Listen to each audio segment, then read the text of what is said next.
Hi everybody, welcome back to my channel. I'm Raymond Chan Liang. Okay, and today we are going to we are actually coming back to another episode of my amazing story, which will invite different people to come out to share with us their testimony, okay, and God's amazing story in their life. Alright, so today we have someone special, okay. Yeah, she's actually one of my university friends. So yeah, let's invite Jolene out. Okay, welcome Jolene.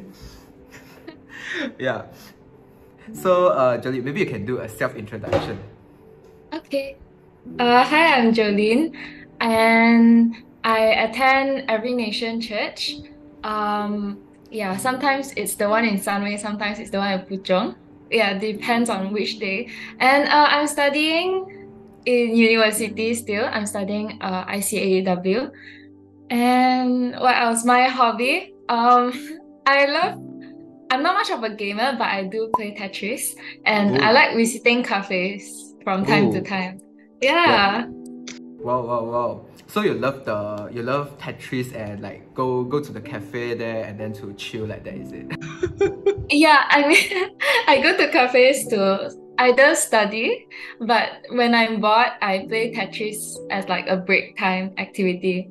Mm-hmm. Yeah. Alright, alright. Okay, okay, I see. Okay, so maybe we can move on to the next section, okay, which is to let our audience know you better. Lah. So I will ask you a few questions. You can just answer them accordingly. Alright? Okay, so the first question is, do you have any favorite story from the Bible?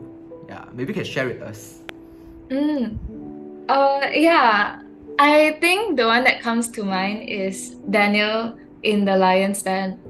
Because uh I'm imagining myself in his shoes and I'm like, wow, that's so scary. Being in a lion's den with all the lions. Like I'll be scared of getting eaten, right? But for Daniel, in that story, right, I think the king who was tricked to throwing Daniel in, right, he was more scared than Daniel also. When I was reading it, that's how I was feeling. And it feel like Daniel had this peace. Mm. And as I was reading, I was like, oh, where does this peace come from, right? And I realized that Daniel is someone who loves to pray. Mm. And um even if there was a law to like not pray to any other god, right? But Daniel still did that. And yeah, I find that really encouraging. Mm. Because a lot of mm, times I think the natural response to be to seek other external sources of comfort, but Daniel still went to God for that. Yeah. Alright. Yeah, so I do agree with you. Like, if you put yourself in Daniel's shoe, like for me also, maybe I will feel very terrified or very afraid, right? Like, all the lions are looking at you. Maybe they will eat you out or what. But like what you said just now, you mentioned a very good point. Like, prayer is very important. Like, but yeah, like what you say, a lot of times we tend to seek other things for help. Yeah, but we didn't like look for God and pray to Him. So yeah, prayer is really, really important, especially when we face problems in our life. Yeah. Okay, so the next question, oh, this one is a deep question. Why do you choose to be a Christian? Mm. For me, um, I made my own choice to choose to be a Christian, even though my parents are Christians and they brought me to church since I was young, right? But my actual like independent choice was when I encountered him in it was around the ages of like 15, 16. Mm. And it was actually through a worship song. Yeah, so I feel like God really spoke to me through that worship song. It's called "Oh Come to the Altar" by Elevation Worship, if you have heard of it. Yeah. And that was the first time I really like surrendered to God. And from then, right, it's like um there's no denying that God is real. It's like I really believe that God really encounters people through a lot of ways. Maybe a song, maybe through a word, maybe through Him placing people or things in your life, and then you see him work through that. Yeah. Yeah, so basically it's like the encountering of God himself, right? So you experience that God is actually a true God. It's not someone like very, very far away or someone fake. He's like a real God, and then you experience his love in your life lah. Yeah. Okay, so the last question. What is your favorite worship song? For me, it is. I actually have a few, but there is one that I always go to no matter what season it is, which is I'll Give Thanks by House Fires and Kirby. I don't know how to read the name. Kirby Catholic or something like that. Yeah. So that song, I like the posture in that song, like of being grateful to God, because it's like there are a lot of things to thank God for. And also there's this, have you heard this song actually? No, actually, yeah. Okay. Maybe I can go and listen to it later. So there's this line, there are a lot of lyrics that I like in that song also, but the bridge, right, there's this part that says, God's not worried, so why should I worry? Yeah, and I feel like it really applies to me in almost every season. I see. So it's like no matter what challenges you are facing in your life right now, you know, God is always there by our side. We do not need to worry about anything, and in all things we give thanks to God, right? Okay. Alright, so let's move on to the third session, okay, which is your testimony sharing time. So maybe Jolene, I pass the time to you. Maybe you can share with us your testimony. Okay, thanks, Liang. So yeah, my testimony, when I was preparing this, I was thinking of what to share, and the one I chose today was about experiencing burnout. So yeah, back then, right, when I was no, actually, to come to think of it, it's like all my life, right? Not sure if it's a every Asian household thing where we are always told to study really hard, think of your future, and have a stable income. So, because of that thought that was honed into me since I was young, I will always chase after a lot of achievements.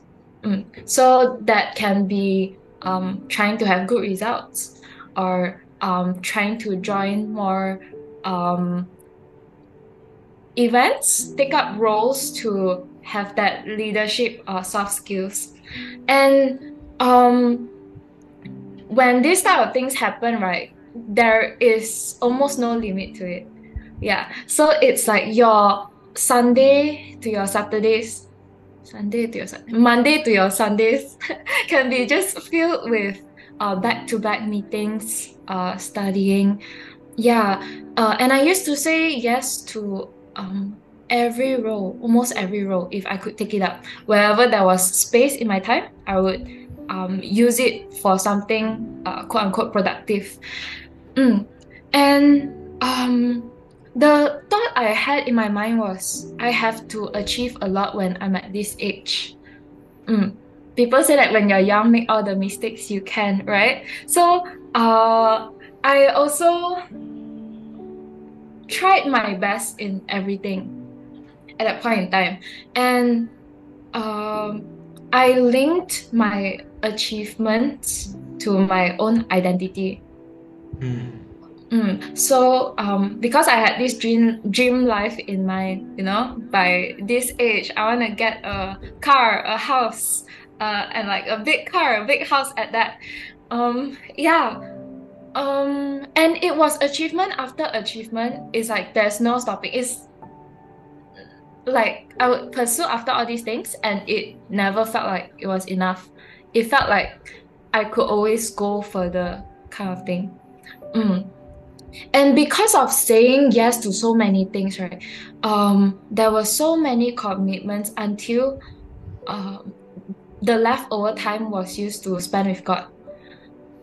So it's like um I had the thought that okay, I need to do devotion every night, but oh, there's a meeting until 10 p.m. Sometimes it would drag on to 11 to 12, and I'll be like, I'm too tired to do devotion, or yeah, stuff like that. And um, it's like God.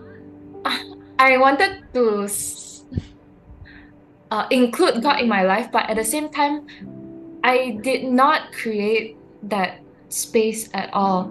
Like it felt like my achievements and my life was very separate with God kind of thing.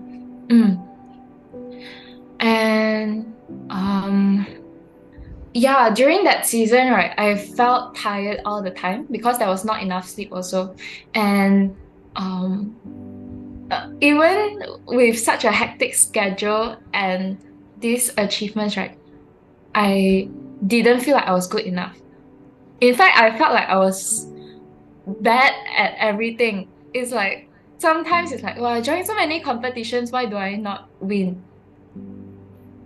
Or wow, like I studied so much but I only got this type of results. Yeah, that was what was going through my mind. And at night, right, when I finally get to rest and go to sleep, I would still feel very anxious. It's always thinking like, am I doing the right thing? And like there's just so many things in my head. And I think I'm not sure what's the definition of burnout exactly, but I think this is the closest you can get to that. And yeah, I did my devotion. I tried to do it every night, and like I did pray to God, but it was only at the end of my day, and it was always like the same prayer kind of thing. I don't know whether you have that too. It's like praying for like a good night's sleep, but I didn't cast my worries to Him. So after all this, right, the turning point for me was when I sat for this exam in university, and I poured my blood, sweat, and tears into preparing for it. I'm not kidding. I used the LRT to go to university, and I would walking to the LRT, I would study. On the LRT, I would study. And it's just like non-stop, you know? So I was like, there's no way I'm gonna do badly for this exam, right? Because even the mock paper I did pass on the dot, okay? But yeah, when the results came out, I realized that I didn't make it by like only a few marks. And at that point in time, it was a very tough pill to swallow because it's like I put in so much effort. Why is this happening? And that got me realizing that, wait a minute, like what do these achievements even like, what do all these things mean at the end of the day? And while talking to people about it, because I was surrounded with I was also serving at the time, so I was talking to a lot of people around me, and through them I feel like God was revealing to me how I've been relying on my own strength instead of His. Yeah, so it's like I think that if I put a lot of time into it, I'll get good results. Or if I just, you know, if I was worried or tired, I can solve it by doing this or doing that. But ultimately, sometimes we just need to quiet down our hearts and create that space for just you and God, and acknowledge that everything we do, it is for Him, and we are created for to worship Him, right? Yeah. So there's this parable actually that I felt like related to me. Okay, other than Daniel in the lion's den, this one which I feel like is really relevant, which I just thought of it, is the story of Mary and Martha. Do you remember? Yes. So, yeah, the story is like Martha tried. No, okay. It's like Mary and Martha were going to welcome Jesus, right? And Yeah. Martha did a lot of the housework, cooking, sweeping, and everything while Jesus was there. But Mary sat at Jesus' feet and just Yes. listened to him. Yeah. So that was really like, whoa, I was Martha. How can I become more like Mary? And also another thing that I felt like God was speaking to me was instead of me saying to myself, I've got this, before every big event, I've got this, it changed to God's got this. Because I really cannot do it on my own strength. Yeah. So this might seem like a really small shift, but it really changed everything and the way I choose to live my life. All right. Thank you so much, Jolene. Actually, I think your testimony is very relatable to a lot of people. Like, personally, this is what I feel lah. Many of the people, I feel like many people are facing this kind of thing in their life, although it seems small, but it's just that maybe sometimes we didn't like tell other people, so people may not notice that you are going through this kind of thing lah. Yeah, but I feel like everyone also have this season in their life and also have encountered burnout. And yeah, personally I also know a lot of people, they try to rely on their own strength, then at last they feel very stressed out, very burnt out, everything. Yeah, so I feel like it's very important for us to always come back to the Lord. And yeah, it's like coming back to the Lord to recharge with Him, to seek for help, seek for the strength, ask Him to fill us with His love, yeah, to rest in Him. In fact, Jesus also say those who are weary and heavy laden can come to Him and He will give us rest, right? Yeah. So thank you so much for sharing your testimony. So maybe right now, you can do a short conclusion. If you want to use a Bible verse also, yeah, you can share with us. Okay. I think, yeah, okay, so there's this Bible verse from Psalms chapter 73, verses 21 to 26. I just read it out. Then I realized that my heart was bitter and I was all torn up inside. I was so foolish and ignorant. I must have seemed like a senseless animal to you. Yet I still belong to you. You hold my right hand. You guide me with your counsel, leading me to a glorious destiny. Whom have I in heaven but you? I desire you more than anything on earth. My health may fail and my spirit may grow weak, but God remains the strength of my heart. He is mine forever. I think this was kind of really like wraps up the story, because it says that God remains the strength of my heart and He is mine forever. And it really shows the relationship we have with God, and He is there for us, like He's our strength. Yeah, I think that's a really powerful relationship there. Knowing that there's a Father who is always there to be our rock. Alright. Thank you so much, Jolene. Okay, and thank you so much for spending your time to prepare your testimony and share testimony. Hopefully, this testimony can be the blessing to more and more people out there who are watching this video. Alright, so yeah, if you feel like this video is helpful anyways, feel free to like, share, and subscribe, and also leave a comment down below. Yeah, maybe you can share with us your testimony. Alright, okay, thank you guys so much. I will see you guys in my next video. Bye.